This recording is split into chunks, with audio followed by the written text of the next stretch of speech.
Hola a todos, bienvenidos a la cápsula semanal de inversiones de BCI Corredor de Bolsa. Esta semana, que es la última semana de marzo, ya estamos haciendo el resumen, sobre todo sacando cuentas de que hace un año atrás entramos en estos periodos de cuarentena. Probablemente muchos de ustedes ya en el año 2020, en esta misma fecha, estaban adaptándose a todo lo que significaba el teletrabajo, trabajar desde la casa o incluso el mantener esas cuarentenas.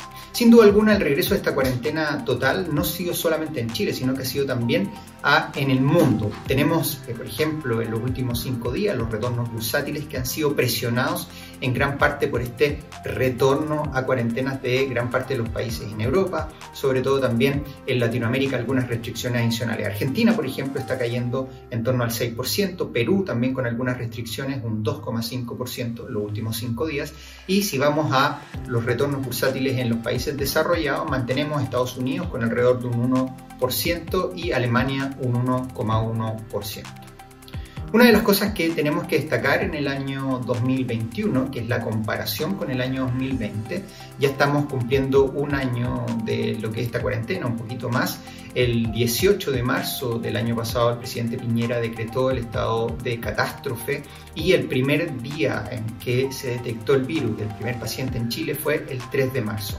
En ese sentido, si uno toma desde el 3 de marzo hasta el 18, que fue todo el efecto más negativo de lo que tuvo la pandemia, tenemos una caída cercana al 34%. Eso significa tomando el inicio del 3 de marzo hacia niveles en torno al 18 o 20 de marzo aproximadamente, que es donde se generaron los niveles más bajos de IPSA. Si uno ve el gráfico completo del año, uno se da cuenta que efectivamente ya los niveles se han ido estabilizando. El primer pic, acercándose a estos niveles de prepandemia o el primer caso en Chile, tenemos niveles en torno a 4.300 puntos aproximadamente y se mantiene hacia finales del año 2021. Por lo tanto, lo que podemos destacar de esto, a diferencia en el año pasado, es que efectivamente cuando se decretó no teníamos certeza de cuántos días iba a ser la cuarentena, había mucha especulación y por el otro lado el impacto bursátil fue en torno a un 35%. A diferencia de este año, por ejemplo, si uno toma las fechas actuales, tenemos un retorno en torno al 16% del IPSA durante el año y ha sido solamente un efecto positivo desde inicio de este año 2021. Estamos hablando de una tremenda diferencia porque hasta el momento van 6,4 millones de personas que están vacunadas y se espera que se logre esta inmunización en torno a alrededor de 60 días. Es la inmunización del rebaño de lo que se habla, que es lo que hemos visto en algunos otros países.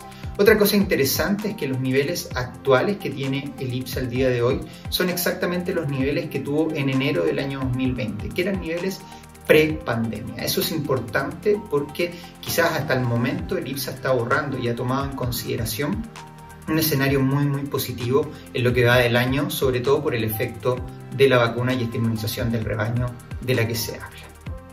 Bien, para destacar durante la semana estamos destacando el IMASEC del mes de febrero. El mercado está esperando alrededor de una caída de un 1,5%. Sin embargo, desde BCI estamos en un rango de caída también, porque va a haber una contracción, pero probablemente más cercana a un 2%, 2,5%, que es lo que se está barajando actualmente.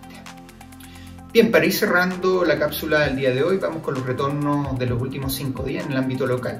Si ustedes se fijan, ha destacado sin duda alguna toda la parte del inmobiliario comercial. Se ve que el efecto de cuarentena golpeó mucho más al día viernes a todo esto, pero ya se ha dilatado en el más corto plazo. Siguen rentando todo como es Mallplaza, por ejemplo, Cencosud, Cencosud, que son acciones que siguen rentando muy fuertemente. En los últimos 5 días, por ejemplo, Mallplaza está rentando más de un 8%. Lo sigue Bancario, BCI, un poco más de un 5%, Colbún también desde la parte eléctrica un 4,7%. Bien, eso es todo por esta semana. Que tengan una muy buena semana. Nos volvemos a encontrar en alguna otra cápsula.